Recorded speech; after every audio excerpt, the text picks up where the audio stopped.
Hello students. तो बच्चों ये क्लास 9th का हमारा अगला लेक्चर है। इसमें हम चैप्टर नंबर 1 की हम बच्चों लास्ट एक्सरसाइज पढ़ेंगे। कौन सी एक्सरसाइज पढ़ेंगे? हम लास्ट एक्सरसाइज के बारे में डिस्कशन करेंगे और वो एक्सरसाइज का नाम है हमारा एक्सरसाइज 1.6। ठीक है। अब एक्सरसाइज 1.6 को पढ़ने से पहले कुछ रूल्स हमें बच्चों पता होना चाहिए। एक्सरसाइज 1.6 को पढ़ने से पहले कुछ रूल्स हमें पता होने चाहिए और वो रूल्स क्या है। जो बच्चा अगर एक नंबर की पावर में मान लो यहाँ पे m लिखा हुआ है और m की पावर में यहाँ पे a लिखा हुआ है, तो जो नंबर बच्चों नीचे होता है वो होता है बेस, और जो नंबर ऊपर लिखा होता है उसको बोलते हैं हम एक्सपोनेंट, या इसे हम पावर भी बोल सकते हैं। जो नंबर नीचे लिखा हुआ है उसे हम बेस बोलते हैं और जो नंबर ऊपर लिखा हुआ होता है उसको हम एक्सपोनेंट बोलते हैं। तो हम रूल नंबर 1 की बात करते हैं। रूल नंबर 1 क्या है बच्चों? इफ बेस आर सेम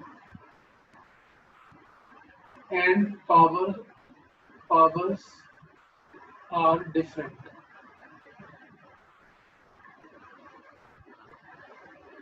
तो अगर बेस सेम है और पावर अलग अलग है एंड इफ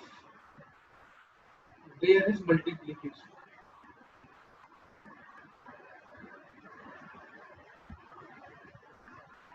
मतलब अगर मेरे पास कोई एक नंबर है जिसमें a की पावर क्या लिखा हुआ है, m लिखा हुआ है, और यहाँ a की पावर n लिखा हुआ है, मतलब यहाँ भी बेस a है यहाँ भी बेस a है, और दोनों नंबर का मल्टीप्लाई करना है, तो बेस तो a ही रहेगा, पावर जुड़ जाएगी, यानी क्या हो जाएगा? m प्लस n हो जाएगा। अभी तो देखो बच्चों रूल पढ़ रहे हैं और ये रूल मेरे साथ नोट करते जाना। ठीक है, नोट करते जाना मेरे साथ ये रूल, क्योंकि जब मैं क्वेश्चन कराऊंगा तो वहां मैं फिर से रूल नहीं लिखूंगा, ये ध्यान रखना। तो रूल नंबर 2 क्या कहता है? इफ बेस आर डिफरेंट, अगर बेस अलग अलग हैं एंड पावर्स आर सेम। अब देखो यहाँ पे क्या था बच्चों, बेस सेम थे पावर अलग अलग थी। यहाँ पे क्या बोला जा रहा है? बेस अलग अलग है और पावर एक जैसी है और मल्टीप्लीकेशन है। और क्या है? मल्टीप्लीकेशन है। तो जैसे मान लो मैं यहाँ लिख लेता हूँ a की पावर m और यहाँ पे b की पावर है। तो बच्चों अगर दोनों ब्रैकेट पे सेम पावर है तो पावर तो यहाँ सेम ही रहेगी, बस इन दोनों नंबर का इंटू हो जाएगा। क्या हो जाएगा? इन दोनों नंबर का इंटू हो जाएगा। तो बच्चों ये है रूल नंबर 2। अब हम आगे बढ़ते हैं, तो यहीं पर रूल लिखना पड़ेगा मुझे, तो इसको पहले मुझे मिटाना पड़ेगा।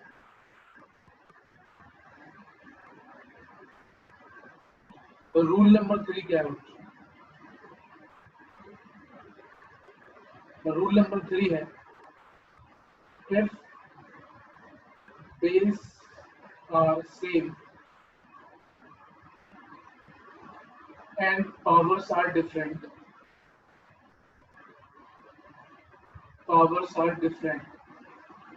and if there is division,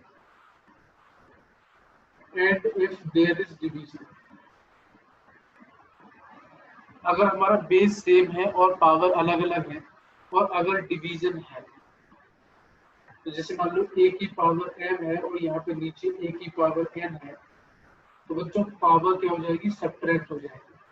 power क्या हो जाएगी? सब्ट्रैक्ट हो जाएगी। मतलब a की पावर m अपॉन a की पावर n क्या हो जाएगा? a की power m minus n।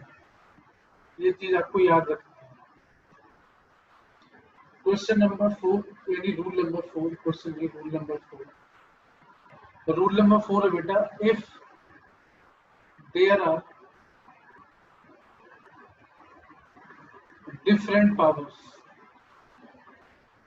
if there are different exponents, जैसे मतलब a की पावर यहाँ पे m है, यहाँ पे n है और यहाँ पे कुछ और है p है, तो बच्चों क्या होता है, ये बेस तो ज्यों का त्यों रहेगा, बस जो ये तीन पावर है ये क्या हो जाएगी, मल्टीप्लाई हो जाएगी। बेस तो हमारा सेम रहेगा a और तीनों पावर मल्टीप्लाई हो जाएगी, यानी m n और p इन तीनों का मल्टीप्लीकेशन हो जाएगा, तो a की power m into n into p आ जाएगा। ठीक है, उसके बाद रूल नंबर 5 की बात करते हैं बच्चों।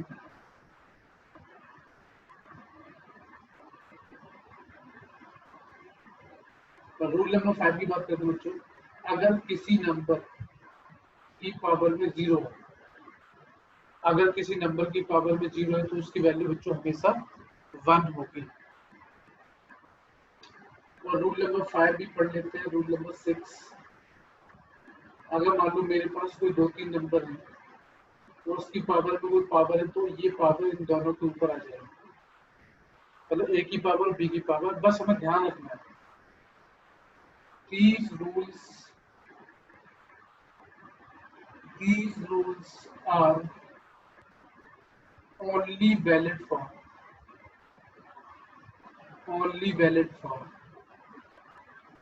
multiplication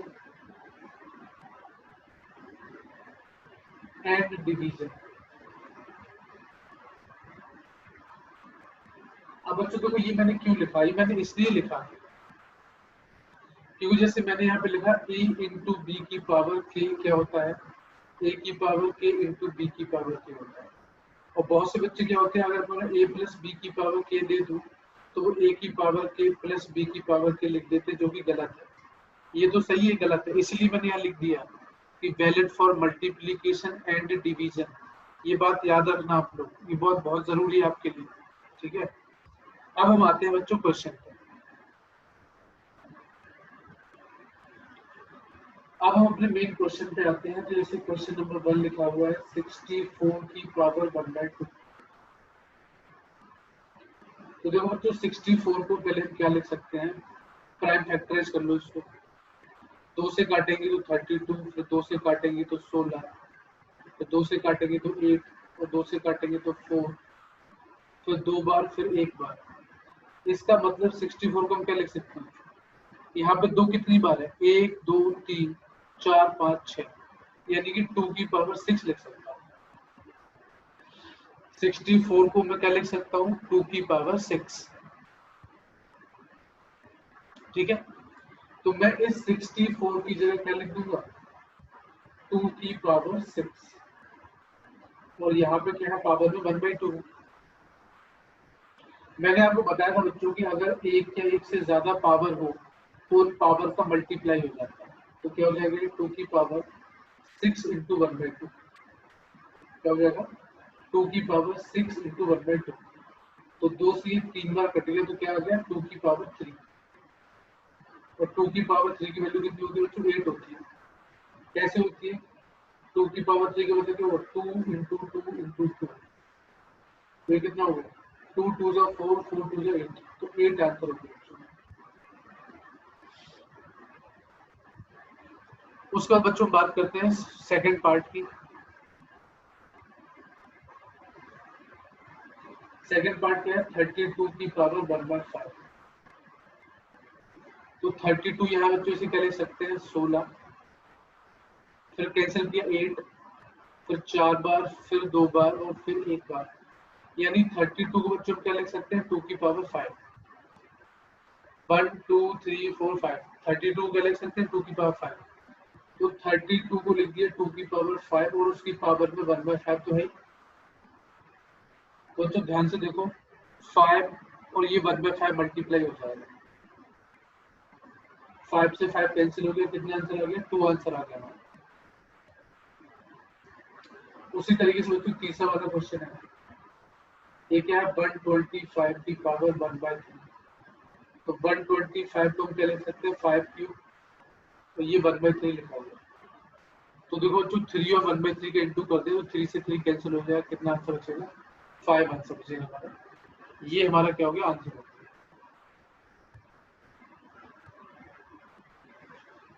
उसके बाद बच्चों हम बात करते हैं क्वेश्चन नंबर 2 की। क्वेश्चन नंबर 2 का फर्स्ट पार्ट है 9 की पावर 3/2। 9 को बच्चों क्या ले सकते हैं 3 का स्क्वायर और इसकी पावर में 3/2 तो है ही। अब इन दोनों पावर का इंटू हो जाएगा, तो 2 से 2 कैंसिल हो गया, क्या हो गया 3 की पावर 3 और 3 की पावर 3 मतलब 3 इंटू 3 इंटू 3 मतलब 27 बच्चों आंसर आ जाएगा। उसके बाद सेकंड पार्ट है 32 की पावर 2/5।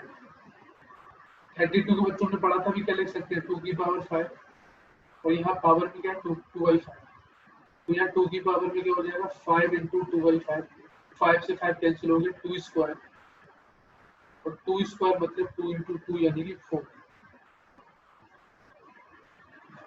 तो ये 4 हो जाएगा तुम्हारा आंसर।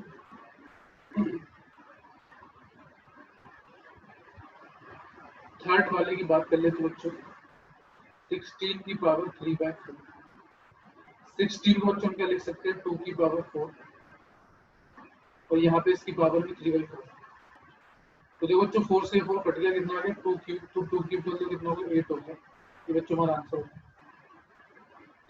फोर्थ वाले की बात कर लेते हैं 125 की पावर -1/4। बच्चों 125 को हम क्या लिख सकते हैं 5 की पावर 3 और इसकी पावर में -1/3 लिखा हुआ है। 3 से 3 कट गया तो क्या आ गया 5 की पावर -1 और 5 की पावर -1 को जब हम सॉल्व करेंगे बेटा 1/5 आ जाएगा। अगर मान लो 2 की पावर -1 लिखा है तो इसे हम 1/2 लिख सकते हैं। 5 की पावर -1 तो 1/5, 5 की पावर -2 तो 1/5 स्क्वायर। मतलब जब किसी नंबर को ऊपर या नीचे ले जाते हैं तो उसकी पावर का साइन चेंज हो जाता है। तो ये तो कॉन्सेप्ट था हमारा और ये आंसर है हमारा। आगे बढ़ते हैं बच्चों क्वेश्चन नंबर 3 की तरफ बढ़ते हैं और ये बच्चों क्वेश्चन नंबर 3 हमारा फर्स्ट चैप्टर का लास्ट क्वेश्चन है। मतलब जो भी हमारी एक्सरसाइज चल रही है 1.6 या 1.5 उसका ही आखिरी क्वेश्चन है, तो हम सॉल्व कर लेते हैं। 2 की पावर 2/3 इंटू 5 की पावर 1/5। तो बेटा इसका तो कोई इसका आंसर तो 2 लिखा हुआ है, सॉरी 2 लिखा है। तो देखो यहाँ भी 2 है यहाँ भी 2 है यानी बेस बराबर है, तो पावर क्या हो जाएगी तो जुड़ जाएगी। जब भी बेस सेम होता है तो पावर क्या होती है जुड़ जाती है। तो यहाँ से 2 की पावर क्या आ गया, या एलसीएम ले लो तो 15 आ गया, या उल्टा मल्टीप्लाई हो जाएगा तो 10 + 3। बच्चों 2 की पावर कितना हो गया 13/15, ये आंसर हो गया। दूसरा वाला पार्ट कितना है बच्चों 1/3 क्यूब की पावर 7। तो बच्चों जो पावर 7 है ये दोनों नंबर की पावर में हो जाएगी। 1 की पावर 7 तो 1 ही रहेगा, तो 3 × 7 21, क्योंकि पावर का मल्टीप्लाई होता है ना बच्चों, तो 3 × 7 कितना हो जाएगा 21 हो जाएगा। तो 1/3 की पावर 21। इसको हम चाहे तो ऐसे भी लिख सकते हैं 3 की पावर -21। तो चाहे ये लिख दो चाहे ये लिख दो, आंसर हो जाएगा। थर्ड वाला पार्ट है हमारा 11 की पावर 1/2 अपॉन 11 की पावर 1/4। तो देखो बच्चों दो नंबर ऑफ डिवीजन में यहाँ पे बेस सेम है, तो पावर क्या हो जाएगी घट जाएगी। तो 11 की पावर क्या हो जाएगा 1/2 - 1/4, तो ये हो जाएगा 11 की पावर 1/2 में से बच्चों 1/4 जाएगा तो 1/4 बचेगा। तो 11 की पावर कितना हो गया 1/4 हो गया। तो ये बच्चों हमारा आंसर हो गया। फोर्थ पार्ट की बात कर लेते हैं बच्चों, तो 7 की पावर 1/2 इंटू 8 की पावर 1/2। बच्चों मैंने आप लोगों को बताया था कि अगर पावर बराबर हो और नंबर अलग अलग हो तो नंबरों का मल्टीप्लाई हो जाता है। तो ये हो जाएगा 7 इंटू 8 की पावर 1/2, तो ये हो जाएगा 56 की पावर 1/2। ठीक है, तो अब बच्चों क्या हो जाएगा यहाँ से 56 की पावर 1/2। चाहो तो तुम इसको आंसर लिख सकते हो, पर अगर तुमको लगता है कि नहीं सर हमें आंसर ये नहीं लिखना कुछ और लिखना है तो फिर बात अलग है। तो यहाँ पे हम क्या लिख सकते हैं 56 को 4 इंटू 14 की पावर 1/2। तो देखो बच्चों ये जो 4 है ना, ये 4 जब इस 1/2 से बाहर आएगा जैसे हम क्या लिख सकते हैं 4 की पावर 1/2 इंटू 14 की पावर 1/2। 4 की पावर 1/2 बेटा अभी हमें वैल्यू निकालना सीखा है। 4 की पावर 1/2 कितना होता है 2 होता है, और ये 14 की पावर 1/2। तो चाहो तो आप इसको आंसर लिख दो और चाहे तो आप इसको आंसर लिख दो, जो भी आंसर आपके मन में है वो आंसर आप लिख सकते हो। तो बच्चों ये हमारा क्या हो गया आंसर हो गया। तो इसी के साथ ही बच्चों हमारा चैप्टर नंबर 1 खत्म हुआ। अब हम चैप्टर नंबर 2 को शुरू करेंगे। ठीक है बच्चों, तो चैप्टर नंबर 2 हम अगले लेक्चर में कवर करेंगे। तो ठीक है बच्चों, फिर मिलते हैं आपसे अगली वीडियो में। Thank you very much for watching.